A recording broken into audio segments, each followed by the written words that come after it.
Ratusan masyarakat di pesisir kota Lok Sumawe menggelar doa bersama memperingati 17 tahun musibah tsunami yang meluluh lantakan sebagian besar pesisir Aceh pada 26 Desember 2004 lalu. Di hari peringatan 17 tahun tsunami tersebut, masyarakat nelayan juga tidak melaut selama 1 hari.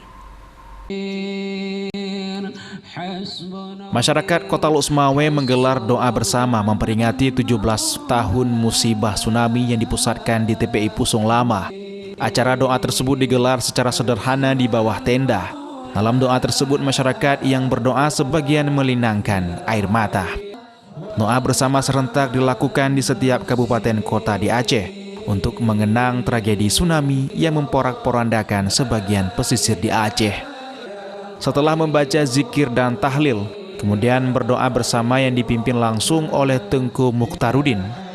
Banyak warga yang larut dalam doa sehingga tak sadarkan diri meneteskan air mata. Pada hari peringatan tsunami ke-17 tahun ini, para nelayan juga tidak melaut selama 1 hari untuk mengenang musibah dahsyat yang menimpa sebagian warga Aceh.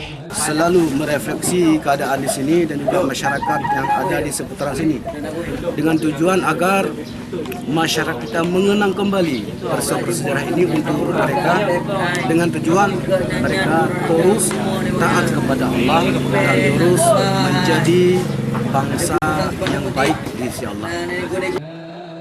Dari Lok Sumawe, Armia Jamil, iNews melaporkan.